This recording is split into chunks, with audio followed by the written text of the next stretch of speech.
제사 드릴 때에 압살롬이 사람을 보내 다윗의 모사 길로 사람 아히도벨을 그의 성읍 길로에서 청하여 온지라. 반역하는 일이 커가매 압살롬에게로 돌아오는 백성이 많아지니라. 전령이 다윗에게 와서 말하되, 이스라엘의 인심이 다 압살롬에게로 돌아갔나이다. 다윗이 예루살렘에 함께 있는 그의 모든 신하들에게 이르되, 일어나 도망하자. 그렇지 아니하면 우리 중 한 사람도 압살롬에게서 피하지 못하리라. 빨리 가자. 두렵건대 그가 우리를 급히 따라와 우리를 해하고 칼날로 성읍을 칠까 하노라. 우리 주 왕께서 하고자 하시는 대로 우리가 행하리이다. 보소서, 당신의 종들이니이다. 왕이 나갈 때 그의 가족을 다 따르게 하고 후궁 10명을 왕이 남겨두어 왕궁을 지키게 하니라. 왕이 나가매 모든 백성이 다 따라서 벳메르하게 이르러 멈추어 서니 그의 모든 신하들이 그의 곁으로 지나가고 모든 그렛 사람과 모든 블렛 사람과 및 왕을 따라 가드에서 온 모든 가드 사람 600명이 왕 앞으로 행진하니라. 그때 왕이 가드 사람 이때에게 이르되, 어찌하여 너도 우리와 함께 가느냐? 너는 쫓겨난 나그네이니 돌아가서 왕과 함께 내 곳에 있으라. 너는 어제 왔고 나는 정처 없이 가니 오늘 어찌 너를 우리와 함께 떠돌아다니게 하리요? 너도 돌아가고 내 동포들도 데려가라. 은혜와 진리가 너와 함께 있기를 원하노라. 이때가 왕께 대답하여 이르되, 여호와의 살아계심과 내 주 왕의 살아계심으로 맹세하옵나니 진실로 내 주 왕께서 어느 곳에 계시든지 사나 죽으나 종도 그곳에 있겠나이다. 앞서 건너가라. 하매 가드 사람 이때와 그의 수행자들과 그와 함께한 아이들이 다 건너가고 온 땅 사람이 큰 소리로 울며 모든 백성이 앞서 건너가매 왕도 기드론 시내를 건너가니 건너간 모든 백성이 광야 길로 향하니라. 보라, 사독과 그와 함께한 모든 레위 사람도 하나님의 언약궤를 메어다가 하나님의 궤를 내려놓고 아비아달도 올라와서 모든 백성이 성에서 나오기를 기다리도다. 왕이 사독에게 이르되, 보라, 하나님의 궤를 성읍으로 도로 메어 가라. 만일 내가 여호와 앞에서 은혜를 입으면 도로 나를 인도하사 내게 그 궤와 그 계신대를 보이시리라. 그러나 그가 이와 같이 말씀하시기를, 내가 너를 기뻐하지 아니한다 하시면 종이 여기 있사오니 선히 여기시는 대로 내게 행하시옵소서 하리라. 내가 선견자가 아니냐? 너는 너희의 두 아들 곧 내 아들 아히마아스와 아비아달의 아들 요나단을 데리고 평안히 성읍으로 돌아가라. 너희에게서 내게 알리는 소식이 올 때까지 내가 광야 나루토에서 기다리리라. 사독과 아비아달이 하나님의 궤를 예루살렘으로 도로 메어다 놓고 거기 머물러 있으니라. 다윗이 감람 산길로 올라갈 때 그의 머리를 그가 가리고 맨발로 울며 가고 그와 함께 가는 모든 백성들도 각각 자기의 머리를 가리고 울며 올라가니라. 어떤 사람이 다윗에게 알리되, 압살롬과 함께 모반한 자들 가운데 아히도벨이 있나이다. 여호와여, 원하옵건대 아히도벨의 모략을 어리석게 하옵소서. 다윗이 하나님을 경배하는 마루턱에 이를 때 아렉 사람 후세가 옷을 찢고 흙을 머리에 덮어쓰고 다윗을 맞으러 온지라. 다윗이 그에게 이르되, 내가 만일 나와 함께 나아가면 내게 누를 끼치리라. 그러나 내가 만일 성읍으로 돌아가서 압살롬에게 말하기를, 왕이여, 내가 왕의 종이니이다. 전에는 내가 왕의 아버지의 종이었더니 이제는 내가 왕의 종이니이다 하면 내가 나를 위하여 아히도벨의 모략을 패하게 하리라. 사독과 아비아달 두 제사장이 너와 함께 거기 있지 아니하냐? 내가 왕의 궁중에서 무엇을 듣든지 사독과 아비아달 두 제사장에게 알리라. 그들의 두 아들 곧 사독의 아히마아스와 아비아달의 요나단이 그들과 함께 거기 있나니 너희가 듣는 모든 것을 그들 편에 내게 소식을 알릴지니라 하는지라. 다윗의 친구 후세가 곧 성읍으로 들어가고 압살롬도 예루살렘으로 들어갔더라.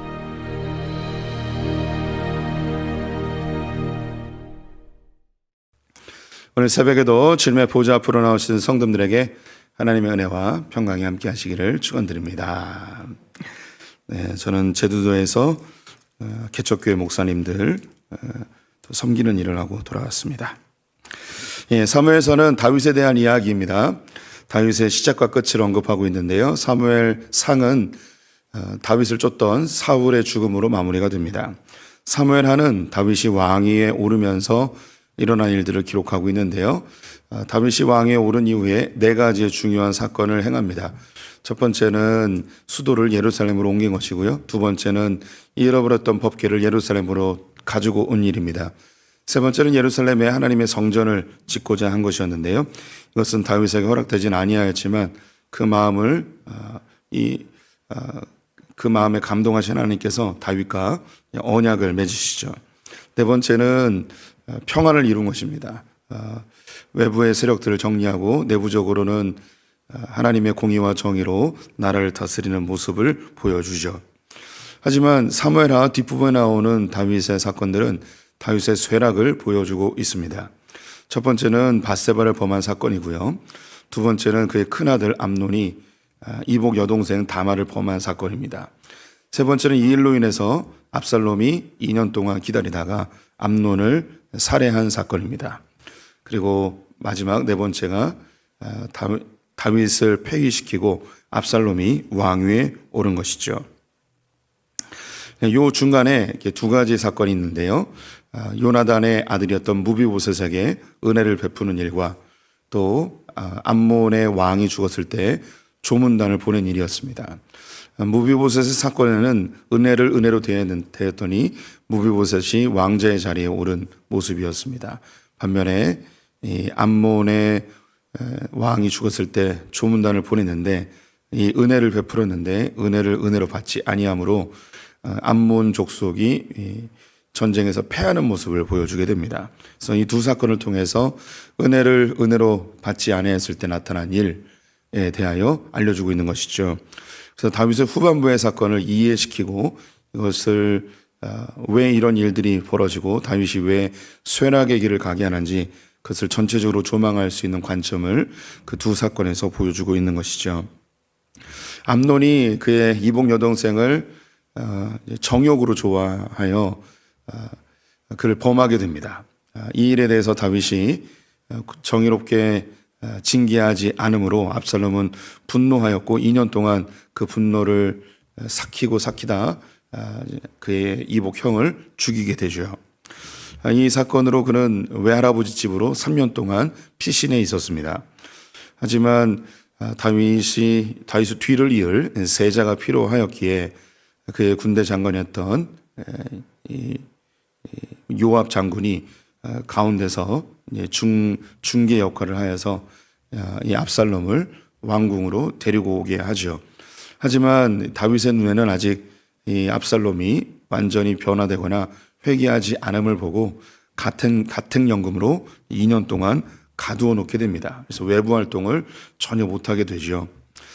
그 이후에 또 이 압살롬은 아버지와 이 어색한 관계를 해결하고 자신이 이제 왕자의 자리, 세자의 자리를 이제 얻으려고 합니다. 그 가운데는 그의 야망과 흑심, 또 아버지에 대한 분노가 여전히 해결되지 아니하였죠. 요압 장군의 밭을 불태워서 요압을 자기의 집으로 들어오게 한 이후에 아버지와의 관계에서 중개를 해서 자신의 같은 연금을 풀어주게끔 요청을 합니다. 결국 풀어지게 됩니다. 그리고 이 4년 동안 은밀하게 백성들의 마음을 훔치는 일을 하게 됩니다.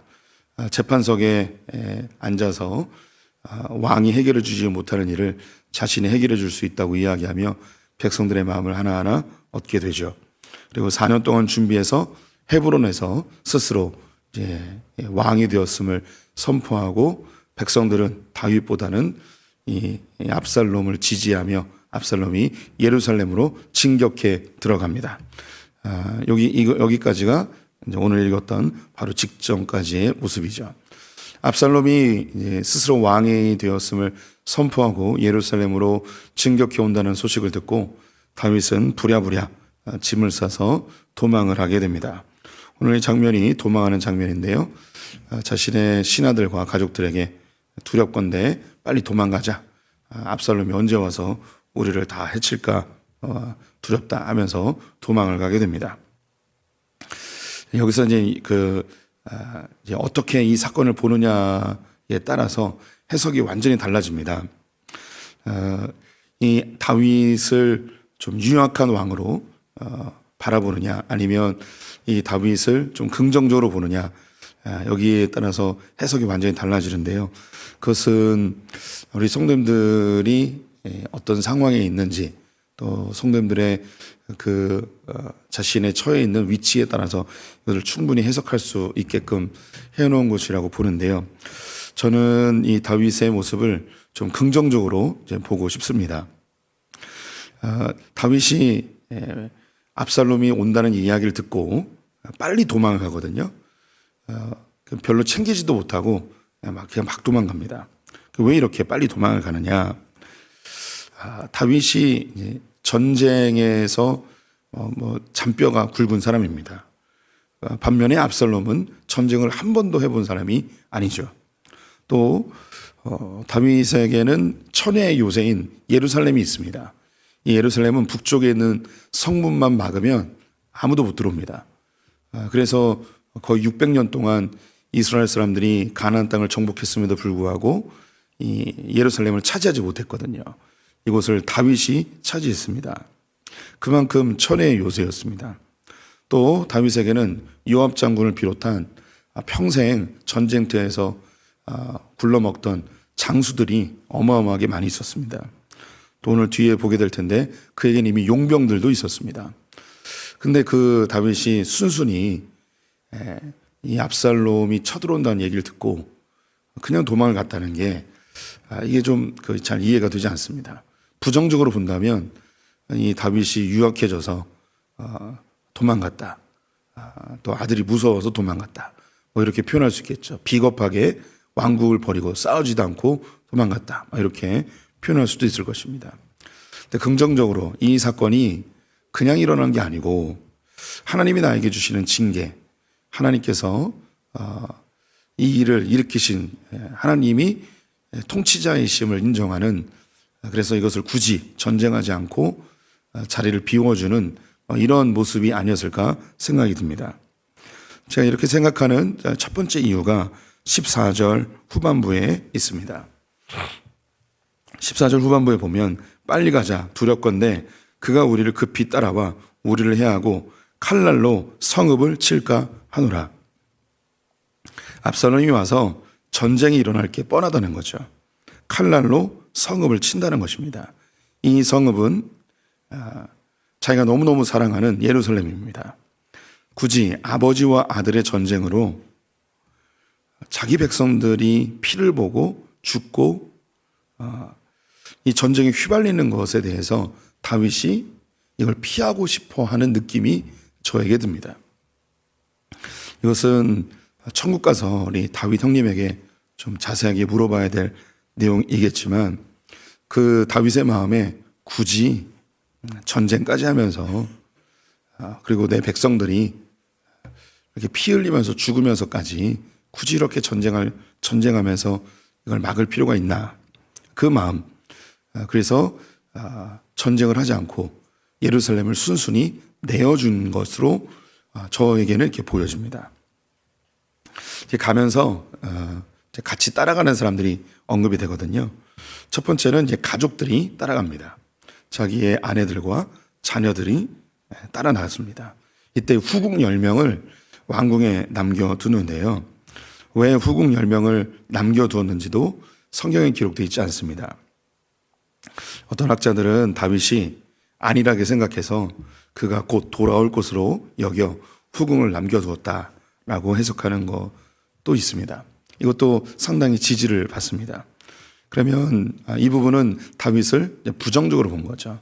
다윗은 이 사건을 안일하게 보았고 압살롬을 쉽게 물리칠 거라고 생각했고 잠시 후퇴를 하지만 일보 전지를 위한 후퇴로 생각해서 곧 돌아올 테니 후궁까지 굳이 데려가나 이렇게 판단할 수도 있을 것 같습니다.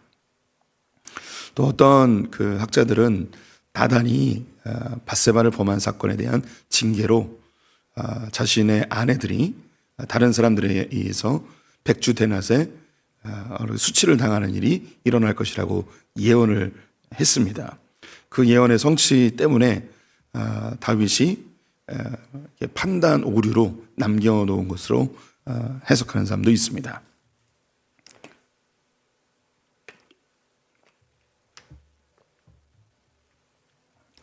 이 부분이 조금 더 설득력이 있어 보입니다. 급하게 도망을 하면서 이것저것 생각할 수 있는 여력이 안 되는데요. 이 후궁들까지 데리고 가면 이 피난의 그 과정이 너무 어려워지고 또 이 식솔들도 많아지면 자신이 이 피난의 세월에서 책임져야 될 책임감도 더 많고 이런 생각을 하지 않았을까 싶습니다. 그래서 그런 판단을 내렸는데 나단 선지자의 예언처럼 이 후궁들은 압살롬에 의해서 백주대낮에 수치를 당하는 일이 벌어지긴 하였습니다. 두 번째로 같이 데려간 사람들은 이제 신하들을 데려가게 됩니다. 다윗과 함께 했던 모든 신하들을 함께 왕궁을 떠나서 피난길에 오르게 되죠. 세 번째는 용병들이 함께 따라갑니다. 18절에 보게 되면 그가 데리고 있었던 용병들, 그렛 사람들이 나오고요. 그리고 블렛 사람들이 나옵니다. 또 이제 가드 사람 600명이 있었는데요. 이들은 다윗의 근위병, 호위무사들이었습니다. 그 가운데 용병은 아니고 다윗이 블레셋에서 활동할 때에 왕이 되면서 그와 함께 따라온 600명의 가드의 용사들이 있었습니다. 가드는 이제 블레셋이죠. 다윗이 이 가드 아기스 왕에게 용병으로 활동했을 때에 그의 군대였던 것으로 보입니다. 그래서 피난의 길을 가면서 이 가드의 용병들의 수장이었던 이때에게 너희들은 나그네다. 이스라엘 사람들이 아닌데 굳이 이렇게 어려운 피난길에 함께 있을 필요가 없다. 그래서 너희들은 이제 너희의 왕 블레셋으로 돌아가라 라고 권면을 합니다. 이 모습이 후궁에 대한 모습과 같다고 보여집니다. 이 후궁들이 이스라엘 사람인지 아니면 그 다른 나라 사람들인지는 모르겠지만 너희들은 나의 정실도 아니고 나와 함께 따라가면 고생을 하니까 왕국에 남아 있어라. 이렇게 가드의 용병의 수장이었던 이때에게 했던 이야기와 비슷한 이야기를 하지 않았을까 싶습니다. 그랬는데 이 후궁들은 다윗을 따라간다고 하지 않습니다. 이 피난길이 또 이 피난길이 어떻게 될지도 모르기 때문에 따라간다고 얘기를 안 한 거죠. 그런데 이 가드의 용병이었던 이때는 뭐라 이야기하는가? 여호와를 두고 맹세합니다. 임금님을 두고 맹세합니다. 임금님이 가시는 곳에 우리도 어디든 가겠습니다. 내가 죽고 사는 것은 아무 의미가 없습니다. 당신을 따라가겠습니다. 하면서 이 피난길에 함께 오르게 되죠. 이렇게 이제 가족들 그리고 신하들 그리고 용병들이 다윗과 함께 오게 됩니다. 여기서 이제 군대는 데려오지 않고요. 그의 용병들만 데리고 가게 되는 거죠. 그래서 예루살렘 건너편에 그 기드론 시내가 있거든요. 그 동쪽으로 기드론 시내를 건너면 거기에 이제 산이 하나 있어요. 그 산이 감람산입니다. 시내를 건너서 감람산으로 올라가려고 하는데 예루살렘에서 대제사장이었던 사독과 아비아달이 그의 아들들과 레위인들과 함께 다윗을 따라 나옵니다. 그리고 법궤를 들고 쫓아오는 거죠. 그래서 사람들이 임금님 저기 보십시오.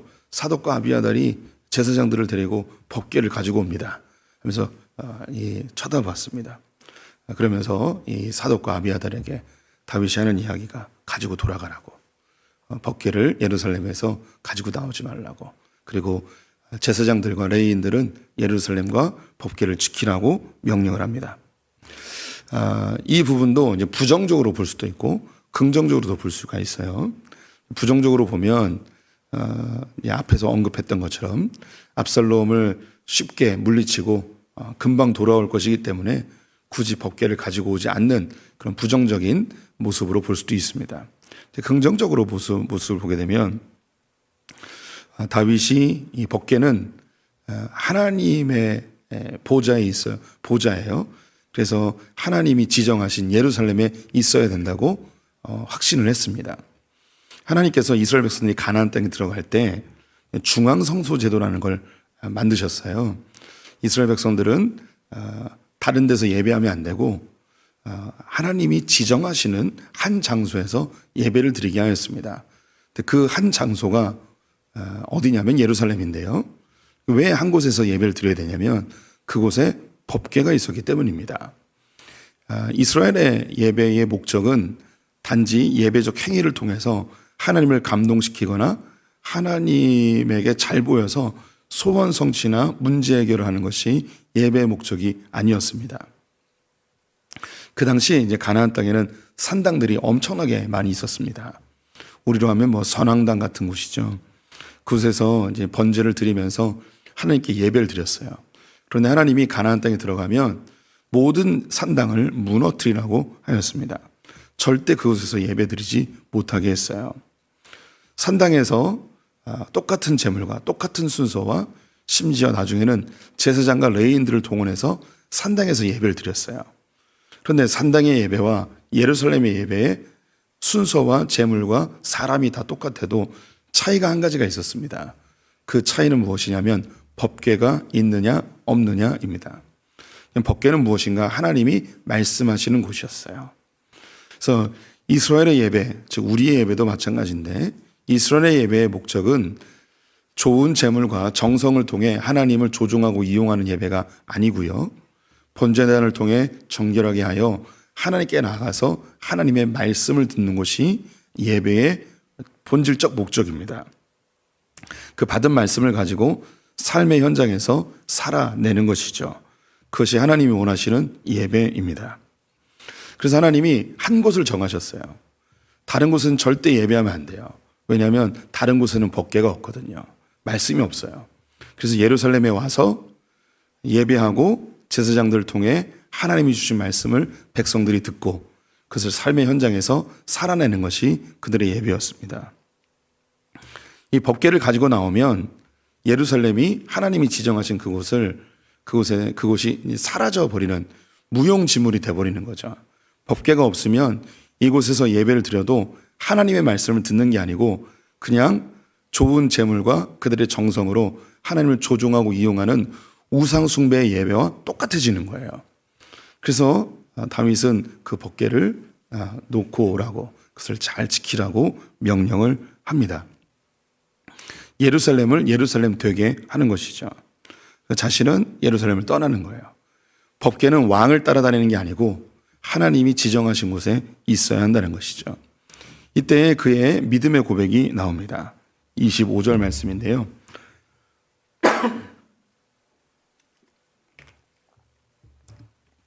제가 읽어보겠습니다. 왕이 사독에게 이르되 보라, 하나님의 궤를 성읍으로 도로 메어가라. 만일 내가 여호와 앞에서 은혜를 입으면 도로 나를 인도하사 내게 그 궤와 그 계신 데를 보이시리라. 다윗은 법궤를 가지고 가서 하나님을 이용하려 하지 않고 하나님은 그곳에 계시고 하나님이 원하시면 나를 돌아오게 할 것이고 하나님 나를 징계하신다면 내가 죽게 될 것이라고 고백을 하고 있습니다. 그런 도망의 순간에도 하나님 중심적인 생각을 하게 되는 것이죠. 그리고 돌려보냅니다. 감람산을 올라가면서 맨발로 올라가요. 그리고 그 하느님 앞에 사죄의 의미로 머리를 가리고 얼굴을 가리고 하나님께 기도하며 갑니다. 이때에 사람들이 압살롬과 함께 책사였던 아이도벨이 그들과 함께 있다고 하는데요. 기도하면서 여호와여 원하건대 아이도벨의 모략을 어리석게 하옵소서 하며 하나님께 기도하며 올라갑니다. 이 모습은 예수님의 모습과 매우 흡사합니다. 감람산에 오르셔서 하나님께 기도하죠. 하나님, 왜 나에게 이런 쓴잔을 주십니까? 이걸 거두어 주십시오. 하지만 나의 원대로 하지 마시고 아버지의 원대로 하여 주십시오 하며 울며 기도했던 그 장소가 지금 다윗이 도망하면서 울며 기도하는 장소와 동일합니다. 하나님, 나를 왜 이 왕위에서 폐위시키셨습니까? 이 일이 하나님의 뜻이라면 따르겠습니다. 하지만 원하건대 나를 다시 예루살렘으로 오게 해 주십시오. 왜냐하면 이곳에 하나님의 법궤가 있고 이곳에 하나님의 예배 처소가 있기 때문입니다. 라고 이렇게 고백을 하죠. 이렇게 도망을 가는데 뒤에서 막 따라오는 사람이 있었습니다. 예, 그 사람이 후세라는 다윗의 친구였는데 이 사람 역시 책사였습니다. 그래서 자기도 따라간다는 거예요. 그때 머리가 번뜩했습니다. 너는 가지 마라. 너는 예루살렘에 돌아가서 압살롬을 만나라. 그리고 이렇게 얘기해라. 압살롬이시여, 당신이 이제 나의 왕이십니다. 나 이제 다윗을 버렸고 당신이 나의 왕입니다. 내가 다윗과 함께 있었는데 너무 재수없고 함께 있는 거 너무 짜증납니다. 잘하셨습니다. 당신이 우리의 왕입니다. 하면서 그의 편에 서라는 거죠.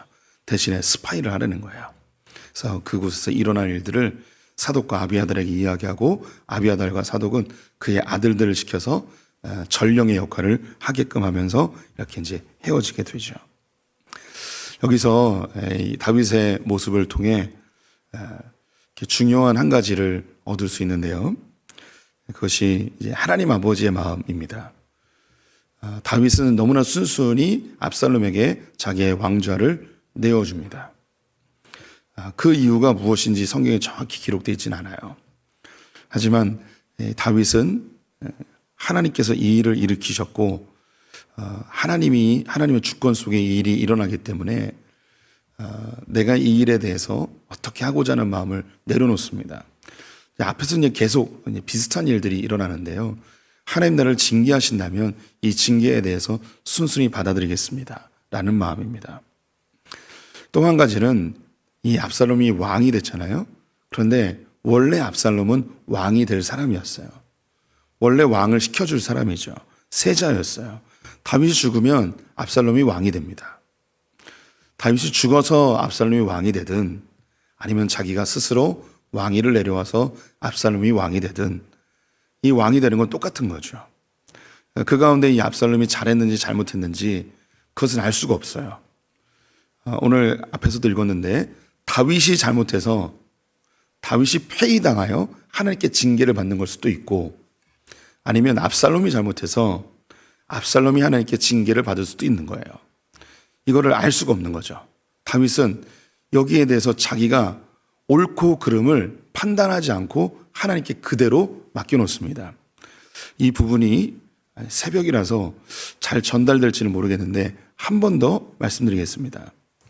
다윗은 자기가 밧세바를 범한 사건이 있었고 하나님 앞에 자기는 죄인임을 알기 때문에 자기가 왕의 자리에서 쫓겨나게 됐습니다.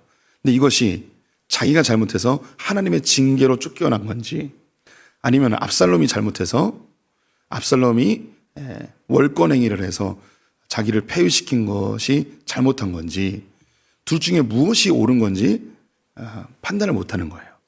그래서 이 부분을 하나님께 그대로 맡겨놓습니다. 그래서 하나님께서 다윗이 잘못했으면 다윗을 죽게 하실 것이고 압살롬이 잘못했으면 압살롬을 폐위시키고 자신이 다시 예루살렘으로 돌아올 것을 소망하고 있는 거죠. 다윗은 그의 아들이 왕이 되는 것에 대해서 자기의 자리를 스스로 내려오며 그 왕좌를 내어줍니다. 이 모습은 하나님의 모습과 똑같아요. 우리 모두는요 스스로 하나님 되려 하는 사람들입니다. 아담과 하와가 선악과를 먹음으로 스스로 하나님 되었죠. 그래서 하나님 되려는 그 자리를 그냥 양보해 주셨어요. 그리고 우리를 징계하지 않고 분명히 잘못한 거잖아요. 하나님 자리를 우리가 뺏은 것. 그래서 그 하나님 자리를 뺏은 것을 자기의 아들을 죽이면서 그 죄값을 지불하게 하고 우리를 하나님처럼 만들어 주셨습니다. 그래서 모세가 신명기에 민수기에 보면 이 72장로들이 예언하는 장면이 나와요. 그래서 이 부분에 대해서 여호수아가 막 불평을 하거든요. 모세가 뭐라고 이야기하냐면 너희들 모두가 다 신이 되었으면 좋겠다. 즉 하나님이 되었으면 좋겠다라고 얘기해요. 그래서 우리는 하나님의 자녀가 돼서 우리는 다 하나님의 반열에 오르게 되었습니다. 그래서 어떤 사람은 삼위일체가 아니고 사위일체라고 이야기해요. 성부, 성자, 성령 그리고 우리. 그래서 우리도 다 하나님의 반열로 하나님의 자녀가 된 거죠. 우리는 원래 하나님께서 계획하시기를 하나님의 자녀, 왕자, 공주가 되는 것을 계획하셨어요. 근데 우리가 그 자리를 스스로 뺏은 거죠. 하나님께서는 그 뺏는 우리를 그냥 놔두시고 왕위의 자리에 우리를 놓아주셨어요. 하나님 되게 한 거죠. 근데 이 죄는 예수 그리스도께서 담당하시고 우리를 진짜 하나님의 자녀로 하나님의 자리로 우리를 품어주셔서 모두가 다 하나님의 관점으로 선택하고 판단하는 결정할 수 있는 그런 하나님의 위치, 성령이 임재하시는 하나님과 같은 존재들이 우리가 다 되었습니다. 이 모습은 천사들이 흠모하는 모습이에요. 이스라엘 사람들이 이 야곱이 베델에서 사닥다리에 천사가 오르락 내리락 하는 장면이 있잖아요. 왜 천사들이 오르락 내리락 하였는가? 우리는 하나님의 형상대로 지음을 받았어요. 천사들은 하나님을 직접 못 보거든요. 그래서 하나님하고 비슷하게 생긴 우리들을 보기 위해서 천사들이 오르락 내리락 했다고 유대인들은 그렇게 믿고 있습니다. 저는 그 말이 완전히 틀렸다고 생각하지 않아요. 왜 그런가? 우리는 하나님의 형상이에요. 우리는 하나님 같은 존재들이에요. 하나님이 우리에게 그 자리를 양보해 준 거죠. 다윗은 자기 아들, 반역하는 아들에게 자기의 자리를 양보해 주었습니다. 하나님이 우리가 스스로 하나님 되려 할 때 하나님의 자리를 양보해 주시죠. 우리를 징계하거나 심판하지 않고 그 자리를 양보해 주셨어요. 하나님의 자리에 도전한 우리들의 그 죄를 하나님은 자기의 아들 예수 그리스도에게 담당시키시고 그 은혜를 깨달아 우리가 죄인입니다 라고 고백하는 우리들에게 진짜 하나님의 자리를, 그 보호자를 우리에게 내어주시며 너희들 원래 이 자리는 네 거였어. 네 스스로 차지하려고 했지. 그건 잘못한 거 내가 내 아들 예수에게 담당시켰어. 너는 원래 이 자리가 너의 자리야 라고 우리에게 하나님의 보좌를 우리에게 선물로 주시죠. 조금 그 긴 이야기, 좀 어려운 이야기를 하긴 하였는데요. 하나님 우리를 그렇게 대하십니다. 우리가 하나님의 자리를 차지하려 할 때 하나님은 그렇게 눈물을 흘리시며 양보해 주세요. 그리고 훗날 우리가 우리의 죄를 깨닫고 그 자리에서 하나님께 무릎을 꿇게 되죠. 압살롬은 하나님께 징계받아 죽습니다. 하지만 우리는 하나님의 자리를 대신 차지하였는데 하나님께서 우리를 죽이지 않고 그의 아들을 대신 죽이시고 우리를 그 왕자의 자리에서 여전히 머물게 해주시는 그 은혜 가운데 우리가 살고 있음을 기억하셨으면 좋겠습니다. 기도하겠습니다. 하나님, 우리는 하나님의 자리를 늘 빼앗고 하나님의 기준이 아닌 내가 스스로 하나님 돼서 내 기준으로 살아갈 때가 늘 있었음을 고백합니다. 우리를 징계하지 않으시고 그 하나님의 자리를 오히려 양보하시며 그 죄값은 예수 그리스도에게 담당시키시고 우리를 하나님의 자녀로 인정해 주시고 우리를 대우해 주시니 감사합니다. 이 은혜에 감격하여 살아가는 소풍의 성도들 되게 하여 주시옵소서. 오늘 하루 주님께 의탁하며 예수님의 이름으로 기도드렸습니다. 아멘.